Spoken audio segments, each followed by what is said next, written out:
What is up everyone, Ukisna here and welcome back to Ukisna Channels here once again. Jadi aku hari ini ngeliat di Reddit Indonesia ya, yang baru aja 1 jam yang lalu mencoba untuk mengecek beberapa site gitu kan. Salah satu itu adalah Danantara gitu. Dan aku ngeliat versi Danantara tuh banyak banget yang komplain tentang Danantara gitu kan. And as you can see here, jadi ini Noval salah satu mutualan juga, dan dia adalah salah satu yang bikin dashboard Stisla ya, tapi sekarang sudah nggak di-maintain lagi. Nggak tahu tuh kenapa dia nggak maintain lagi, padahal tuh template-nya bagus banget gitu dan banyak banget yang pakai dan juga open source gitu kan. And jadi di sini kelihatannya, jadi di sini banyak banget yang mereka komen gitu kan kalau Danantara tuh website Danantara tuh jelek banget dan tidak responsif gitu kan. So jadi aku literally udah nyoba juga, udah ngeliatin beberapa juga, dan ternyata kagetnya adalah dia menggunakan menggunakan Next.js gitu ya guys, menggunakan Next.js gitu, literally menggunakan Next.js. Oke, ya jadi ya kurang lebih seperti itu. So kita kan ngeliat dulu berarti font yang tadi yang dibilang tuh renderan fontnya itu fonts are not even loaded gitu. Jadi kayak fontnya itu tuh kita ngelihat fontnya font standar aja gitu, Arial gitu, as you can see here. Harusnya sih dia fontnya font Montserrat ya, font Montserrat, terus juga di bagian sini tuh dia mungkin kayaknya teks dari OpenSAS apa segala macam kayak gitu kan. And then semua gambar yang ini menggunakan PNG ya guys ya, literally menggunakan PNG. Dan ini bordernya itu dia langsung dari Tailwind CSS ya, jadi mungkin kalau misalnya kalian bisa ngecek juga nih UI frameworknya menggunakan Tailwind CSS. Kelihatan nggak sih? Oke, kelihatan.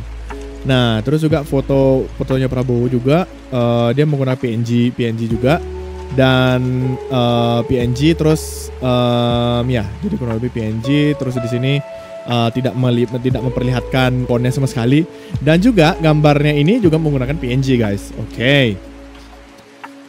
Sebenarnya sih nggak masalah. Sebenarnya sih nggak masalah kalau misalnya kalian mau menggunakan WEBP atau tidak, atau menggunakan PNG gitu. Yang penting website itu terload aja, maksudnya kayak bisa menghandle memang dikhususkan untuk render khusus untuk yang di server gitu. Dan kebanyakan juga kalau PNG itu kan dia benar-benar kelihatan raw banget gitu kan, kelihatan raw banget kalau misalnya kalian mau download. Ini khusus untuk hosting yang menggunakan hosting kayak misalnya kayak download wallpaper gratis gitu, itu biasanya menggunakan PNG sih literally.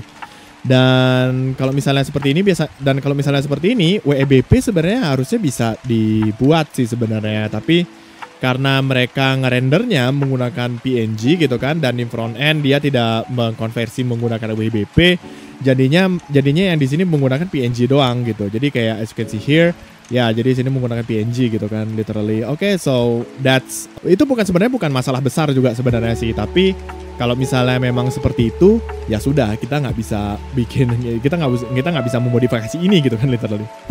Oke, so ya jadi sectionnya seperti ini tuh saya sebenarnya sih kebanyakan hero section, terus juga ada side section, left section, right section lagi, sama left section lagi. Jadi tipikal website biasanya sih sebenarnya. Dan juga footer, di sini ada font, di sini ada ada logo besar juga, terus di sini ada 3 kolom di sini, jadi kayak tipikal. Jadi kayak seperti biasa, tipikal layout untuk website sih, layout website, landing page lah biasa seperti itu. So ya, jadi sebenarnya apa sih yang bermasalah dengan yang namanya website Danantara ini? Ya, yang satu permasalahanku tuh adalah dia menggunakan Next.js literally. Disclaimer dulu, ini kasusnya itu adalah kasus di landing page juga ya guys ya. Menurutku tuh kayak gimana ya? Kalau Misalnya kalian menggunakan Next.js, harusnya kalian ada segi kompleksitas lah di sana gitu. At least semua package yang dari Next.js di belakang Next.js itu kayak misalnya Lucid atau menggunakan algoritma lain gitu, misalnya kayak menyimpan sebuah data atau API segala macam, itu baru cocok kalian menggunakan Next.js. Tapi kalau misalnya kalian membuat sebuah website yang hanya landing page doang seperti Danantara ini, kenapa kalian maksain untuk membuat landing page itu menggunakan Next.js? Itu aku masih nggak masuk akal sih. Literally aku masih masuk akal. WordPress is more better than this by the way. aku sorry banget ya untuk teman-teman semuanya ya. Karena gimana ya? Karena aku udah ngerasa kayak kalau misalnya memang landing page-nya seperti ini doang gitu kan, kenapa kalian maksain untuk menggunakan Next.js gitu loh? Aku masih nggak masuk akal juga sih. Padahal Next.js itu ada yang namanya server side rendering atau SSR. Kepake memang, tapi apa bedanya kalian menggunakan HTML, CSS doang? Padahal kalau misalnya kalian menggunakan Next.js itu bloatware-nya banyak banget loh. Maksud itu kayak kalau misalnya kalian punya VPS yang 8 misalnya cuman untuk nampilin ini doang gitu, dan sedangkan kalian punya yang namanya VPS 80GB atau sampai 160GB gitu. Like itu tuh bisa kemakan banyak gitu loh. Node modules tuh banyak banget loh guys. Apalagi kalian mau install apapun, npm install apa gitu, misalnya npm install data tables atau menggunakan, atau kayak misalnya bikin data, bikin tanggal apa segala macam, itu tuh bisa hampir berapa giga gitu. Kalau misalnya kalian cuma data tara doang, apa bedanya sama HTML, CSS? Dan kalian bisa lihat di sini, sebentar, kalau misalnya kalian mau inspect elemen ya di bagian DevTools di bagian sini, dan as you can see ini tuh kalau misalnya kalian ganti ke iPhone XR, itu tuh nggak berfungsi sama sekali. Punya 2 job desk. Selain ngeklik, dia juga nge-refresh. Dan sekarang hilang. Oh, oke. Dan sekarang hilang gitu. Oke? 2 job desk gitu. Jadi kayak kalau misalnya kalian mau klik ini, oh aku nggak bisa ngeklik ini yang vision gitu misalnya, itu udah nggak bisa. Dan sedangkan kalau misalnya kalian mau buka ini responsive gitu misalnya, as you can see. Nah, kalau misalnya responsive ini tuh dia langsung rubah job desk itu, cuma satu job desk doang gitu. Dan itu pun nggak sticky headernya. Walaupun kalian padahal ini informasi, padahal dia memberikan sebuah informasi gitu, informasi dan antara, dan dia nggak buat sticky gitu, literally. Jadi kita harus nge-scroll lagi ulang, terus kita nggak bisa nge-scroll lagi ulang, terus baru kita bisa mendapatkan apa yang kita mau gitu di menu ini. Dan agak heran aja sih sebenarnya dengan orang-orang yang rasa kalau misalnya Next.js merupakan salah satu framework yang framework dewa gitu loh, bisa dibilang kayak gitu kan. Like what the fuck dude, no. Terus kalau misalnya Next.js itu server dewa, terus ya framework lainnya apa? Ruby on Rails, terus ada Golang juga yang lagi sering dipakai sama banyak orang gitu, itu apa? Gitu loh. Menurutku tuh kayak wasting time gitu loh. Kalau misalnya membuat sebuah aplikasi, membuat sebuah landing page seperti ini doang, apa bedanya sama HTML? Dan dia masih menggunakan Next.js versi 14, sedangkan Next.js itu sekarang udah ada ya versi 15.2 guys. Next.js 15.2 Turbo Pack Performance Improvement. Apa sih yang sebenarnya dicari di Next.js ini untuk bisa menggunakan untuk rendering ini?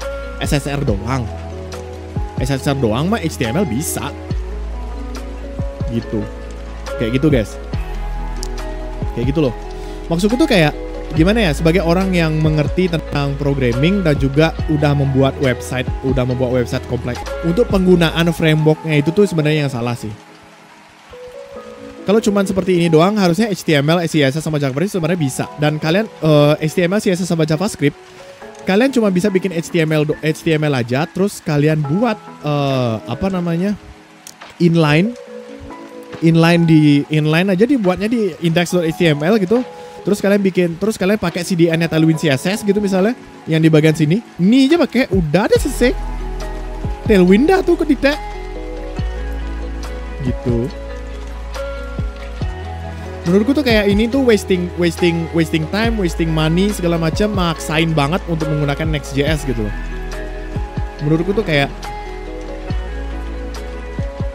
pointless, bisa dibilang sih literally. Makanya aku agak panas juga dengan dengan teknik seperti ini gitu kan, dengan teknik orang-orang yang berusaha untuk maksain untuk menggunakan aplikasi ini, dan juga menggunakan frameworknya seperti ini karena cuma ikut trending doang gitu, FOMO aja gitu loh. Jadi menurutku kayak what the fuck, kayak what the hell gitu loh menurutku. Kalau misalnya kalian bisa menggunakan satu bahasa doang, ya udah kalian pelajari satu bahasa. Kalau misalnya kalian punya kapabilitas untuk punya belajar tentang yang namanya framework bahasa pemrograman yang lain, misalnya kayak JavaScript atau Ruby on Rails atau Golang, itu ya sudah, kalau misalnya kalian belajar gitu. Dan buktiin kalau misalnya kalian tuh bisa menggunakan aplikasinya itu membuat aplikasi itu dengan bahasa yang kalian rekomendasi gitu loh. Maksudnya kayak kalau misalnya kalian cuma bikin Next.js, kalau misalnya kalian mau bikin landing page seperti ini doang tuh sebenarnya menurutku kayak udah wasting money gitu lah bisa dibilang. Walaupun memang open source ya Next.js gitu kan, tapi karena kalau misalnya kalian cuma butuh software rendering doang tuh sebenarnya nggak masalah sebenarnya guys. Masalah banget sebenarnya. Padahal Node Modules itu banyak banget loh. Node Modules tuh banyak banget loh. Node Modules tuh gila.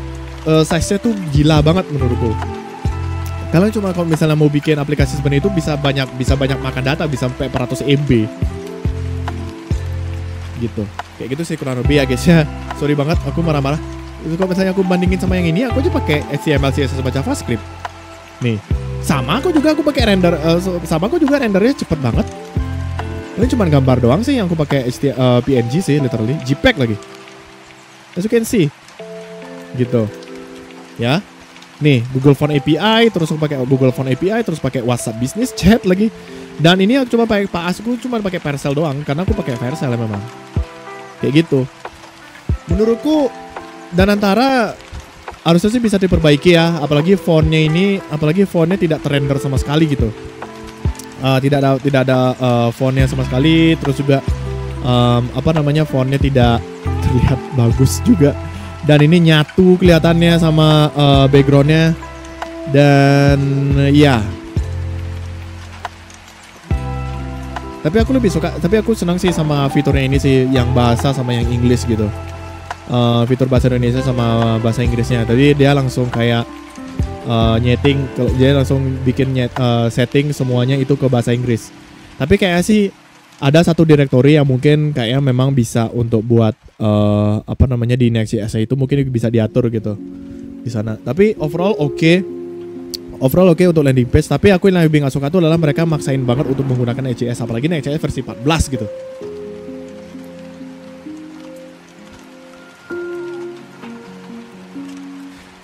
Gitulah ya guys ya. Aku gak ngerti juga sih, literally. Oke. So thank you guys so much untuk teman-teman semuanya yang sudah menonton.